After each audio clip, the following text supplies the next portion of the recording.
What makes global wars happen? Part 6.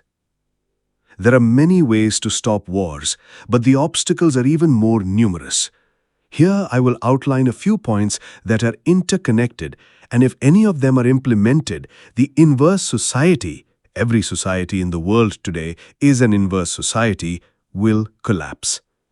1. Officially recognizing child exploitation, both as the first exploitation in history and as the mother of all exploitations in the world. This on one hand, and on the other hand, thorough, comprehensive and focused work and struggle. For example, a fast-spinning Mizrahi Dakotravi that doesn't slow down quickly to eliminate this global exploitation of children and permanently liberate them. 2. Officially recognizing individual freedoms and working on them globally from the perspective of the independent individual, not from the perspective of the collective individual. 3. Working and struggling to initiate the process of equalizing powers on a global level. 4. Working to eliminate the phenomenon of nalgochheti, a term that seems to mean genital centrism or being dominated by primal urges based on a continuous process of separating the mind from the genitals.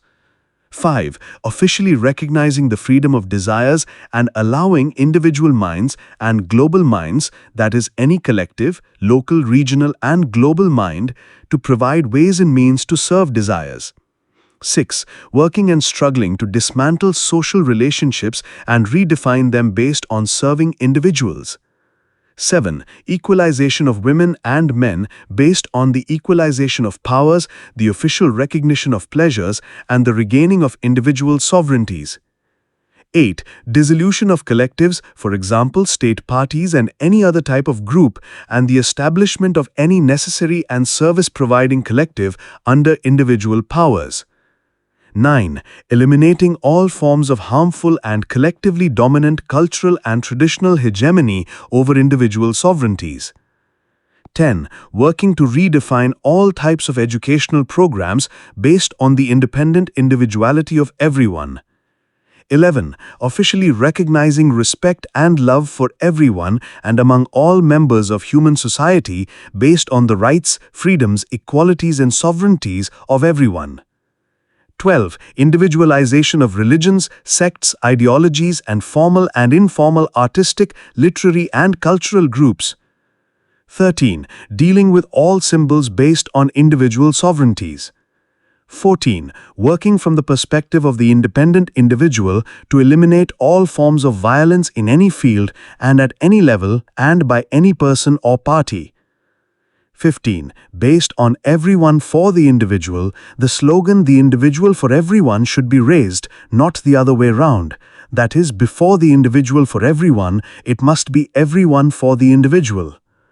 16. Working to make the slogan "the earth is one earth and man is one man" a reality, an old song by Canadian natives.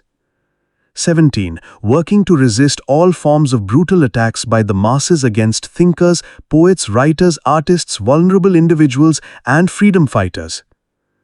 18. Working to dismantle economic relationships and redefine them based on complete individual freedoms, complete individual powers, complete individual equalities, complete individual ownership, and complete individual sovereignties.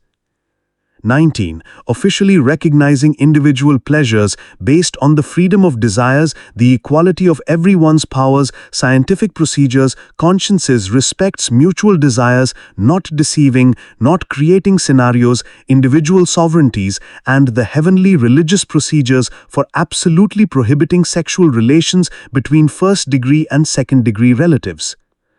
I have presented these opinions above only as a set of positive points to prevent wars and to deal with the inverse society. If the observations and imaginations embodied in those 20 points were to have the opportunity to become reality, would there still be any ground for wars to occur?